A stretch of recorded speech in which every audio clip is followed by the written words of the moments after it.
हिंदुओं को मुसलमानों की आदत है, मुसलमानों को हिंदुओं की आदत है यतीम खाने पे बने एक घर को, यतीम खाने की जमीन पे बने एक घर को अपने दोस्त को कानूनी पेच से बचाना चाहते हो। और तख्त का अहंकार घमंड घुस गया, वो तख्त से ताबूत में कब तब्दील हो जाए पता नहीं चलता।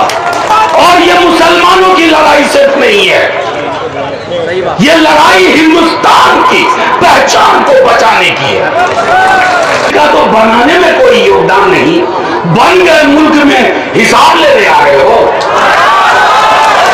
इस खानदान का बेटा आवारा निकल जाए वो पुरखों की जमीन बेचता है। तूफान के वक्त में एक ही रास्ता है, हाथ पकड़ो हाथ मिलाओ। हम हारे, फौरन कोर्ट में पहुंचे। अब कोर्ट के खिलाफ तुम आंदोलन चला रहे हो, यानी तुम क्या चाहते हो? लड़ाई सबकी है क्योंकि हिंदुस्तान सबका है। इंकलाब जिंदाबाद, इंकलाब जिंदाबाद। मेरे प्यारे दोस्तों, मंच में हो या सामने हमारे हो, ये बहुत आसान लफ्जों में समझ लीजिए, ये जुल्म और इंसाफ के बीच की लड़ाई, इसमें किसी का झंडा नहीं देखना। सियासी एक ऐसी लड़ाई है जिसमें जुल्म के इंसाफ पसंद सामने आना होगा। और ये मुसलमानों की लड़ाई सिर्फ नहीं है, ये लड़ाई हिंदुस्तान की पहचान को बचाने की है। मैं सीधी सी बात आपसे कहता हूं, मैंने सदन में कहा था मैं लंबी तकरीर में नहीं जाऊंगा। हमारे साथियों ने एक एक चीज पर अभी कोर्ट में भी जिरा होगी। एक बात साफ तौर पे कहता हूं, किशनगंज में हूं, पूर्णिया कटिहार अररिया के भी साथी हैं। इस देश का एक मिजाज रहा है, हम हिंदुओं को मुसलमानों की आदत है, मुसलमानों को हिंदुओं की आदत है, सिखों ईसाइयों को मुसलमानों और हिंदुओं की आदत है। मैं कल कहीं गया था और मैंने कहा कि कोई दिन ऐसा हो आप सुबह निकले एक हिंदू ना दिखे और कोई हिंदू घर से बाहर निकले और एक मुसलमान ना दिखे, आपका दिल बैठ जाएगा, आपको परेशानी होने लगेगी। साहब, ये मुल्क बीजेपी संघ वालों ने नहीं बनाया है, इसको आपने बनाया है, इसको आप अपने हिंदू भाई, सिख भाई, क्रिश्चियन भाई के साथ मिलकर बनाया।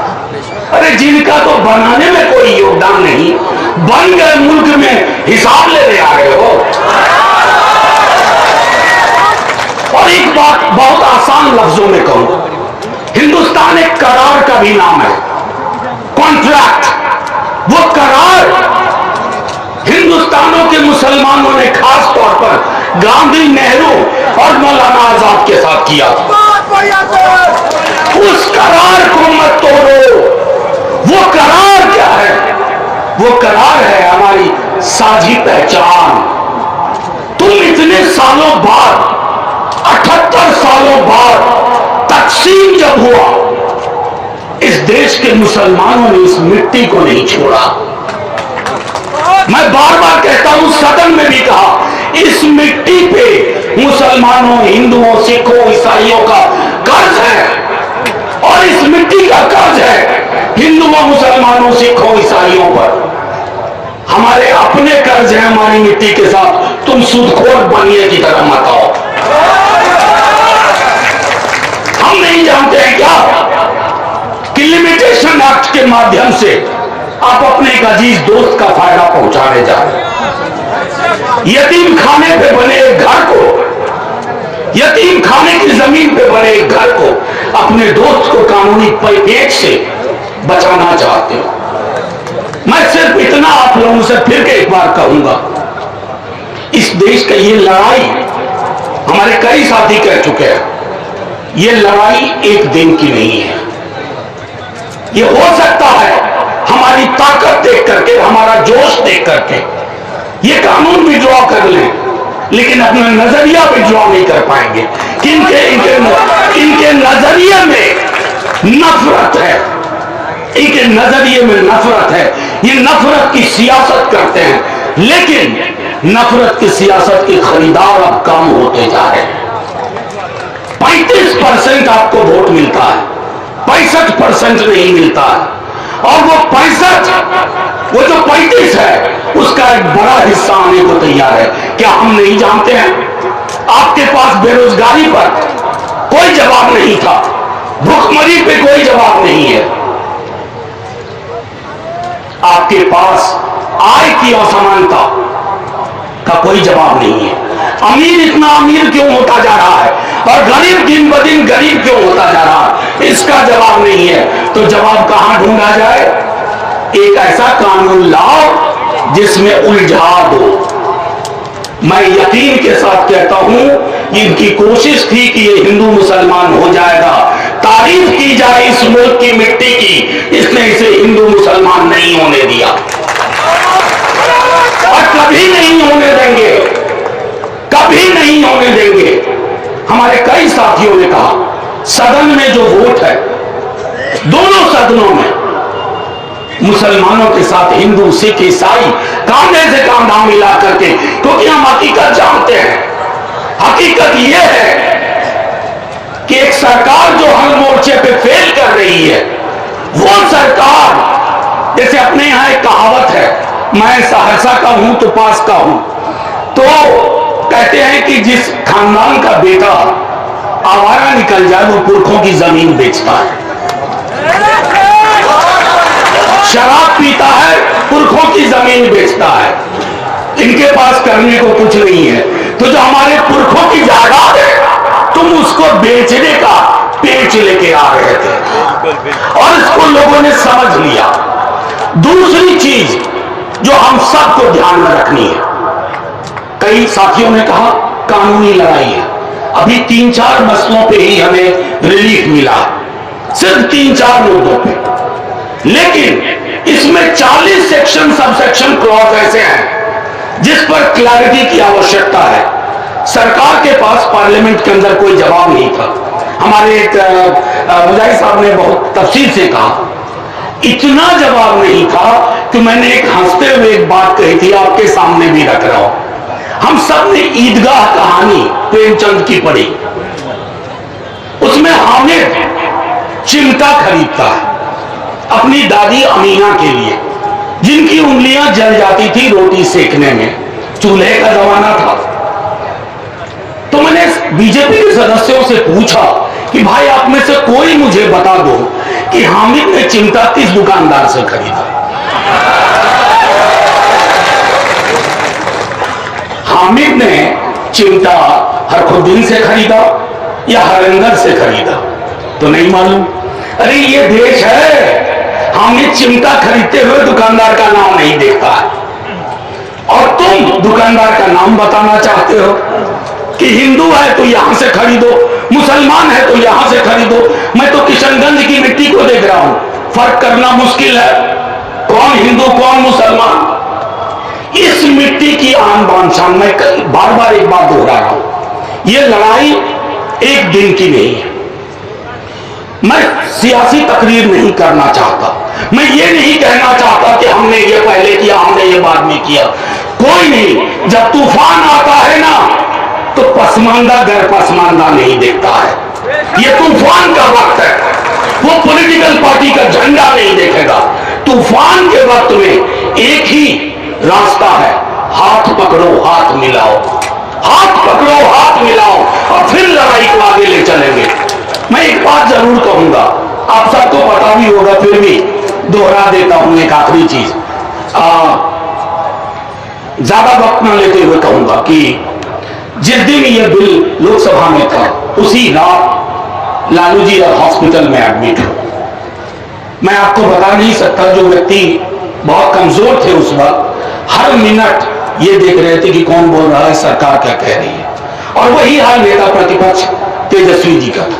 हम हार गए, उतना वोट, हमारी 85 की स्ट्रेंथ थी राज्यसभा में, हमें 98 वोट आए, 98 जो राज्यसभा के हिसाब से बहुत बड़ा नंबर है, वो नंबर हिंदुस्तानियों को बचाने का नंबर है, वो हिंदुस्तानियत को बचाने का नंबर है।